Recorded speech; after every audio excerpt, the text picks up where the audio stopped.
कांग्रेस की भारत जोड़ो यात्रा उस भूमि पर पहुंच चुकी है जहां से अनाज के साथ साथ देशभक्त भी पैदा होते रहे हैं।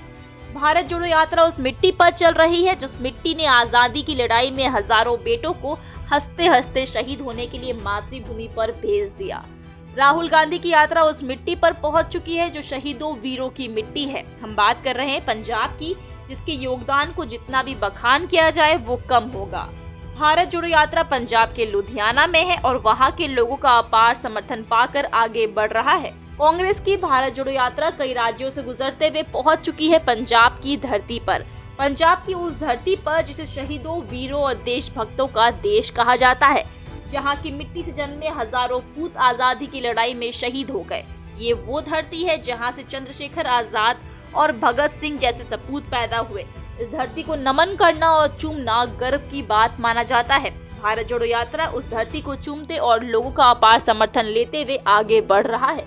अगली सुबह जब यात्रा की शुरुआत लुधियाना से हुई तो वहां यात्रा को अपार समर्थन मिला। लोग अपने अपने हाथों में बैनर पोस्टर लिए कतार में खड़े थे और अपने नेता, अपने अच्छे भविष्य और अपनी उम्मीद राहुल गांधी को देखने और उनको समर्थन देने को व्याकुल नजर आ रहे थे। कांग्रेस भी इस अपार प्यार और समर्थन को पाकर पुलकित हो महसूस कर रहा था। लोग अपने अपने हाथों में बैनर पोस्टर लिए और उन पोस्टरों में संदेश लिखकर अपने नेता और अपने बेटा को उम्मीद की नजरों से इंतजार कर रहे थे। देशभक्ति गानों से गुनगुनाता लुधियाना की सड़क अपने नेता के स्वागत में उम्मीद भरी निगाहों से इंतजार कर रहे थे। हर क्षेत्र के लोग अपनी अपनी समस्याओं का बैनर पोस्टर में लिखकर अपने नेता को उनसे अवगत कराना चाह रहे थे। कोई कोर्ट की समस्या से राहुल गांधी को वाकिफ करा रहा था तो कोई खेती बाड़ी की समस्या से।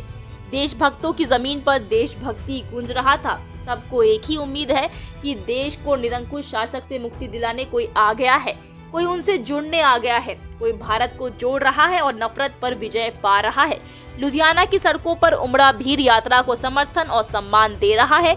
साथ ही मिल रहे अपार जन समर्थन ने कांग्रेस के ऊपर जिम्मेदारी भी दे दी है। जिम्मेदारी भरोसे की, जिम्मेदारी देश जोड़ने की, जिम्मेदारी हर ओर से चौपट हो चुके देश को फिर से पटरी पर लाने की, जिम्मेदारी युवाओं को सुनहरे भविष्य देने की और जिम्मेदारी एक ऐसे भारत के निर्माण की जहां नफरत के लिए कोई जगह भी ना हो। और उम्मीद है कि कांग्रेस हमेशा की तरह इन जिम्मेदारियों को निभाएगी और राहुल गांधी के नेतृत्व में और भी अच्छे से निभाएगी।